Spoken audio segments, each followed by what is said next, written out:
শুভ্র তুষারের চাদরে ঢাকা দ্বীপটি দেখলে মন ভরে উঠবে যে কারো। সঙ্গে অতন্দ্র প্রহরীর মতো ঠাই দাঁড়িয়ে আছে প্রাচীন পাহাড়গুলো। হয়তো বলছে, ভয় নেই গ্রিনল্যান্ডাররা, আমরা তো আছি। তাদের এই ভাষা দ্বীপটির মানুষ বুঝতে পারলেও কানে তালা লেগে আছে নবনির্বাচিত মার্কিন প্রেসিডেন্ট ডোনাল্ড ট্রাম্পের।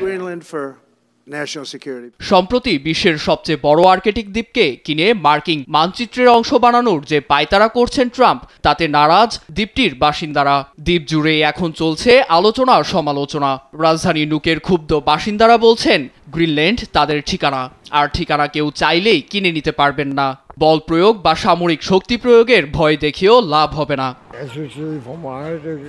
বিষয়টি নিয়ে বাড়াবাড়ি চলছে, কিনে নেওয়া দূরের কথা, সামরিক বল প্রয়োগও কাজে দিবে না। আমরা ৩০০ বছর ধরে ডেনমার্কের সঙ্গে আছি, এ নিয়ে নতুন করে বলার কিছু নেই।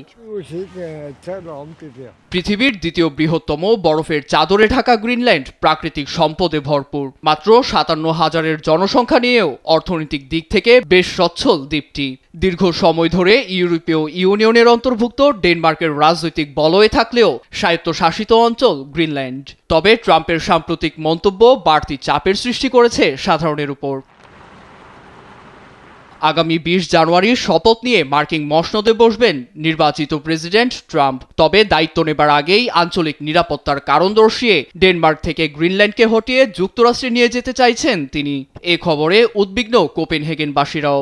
অনেকেই তার কর্মকাণ্ডকে অদ্ভুত বলে আখ্যা দিয়েছেন। ট্রাম্প অদ্ভুত আচরণ করছেন। তিনি আমাদের মিত্র দেশকে এভাবে হেনস্থা করতে পারেন না। সত্যি বলতে তার উদ্দেশ্য কি তা বোঝা মুশকিল। অদূর ভবিষ্যতে উত্তর আটলান্টিক ও আর্কটিক মহাসাগরের মধ্যে অবস্থিত দ্বীপটির ভাগ্যে ঠিক কি রয়েছে তা দেখার অপেক্ষায় সবাই। নীরব দাস, নিউজ ডেস্ক, দেশ টিভি।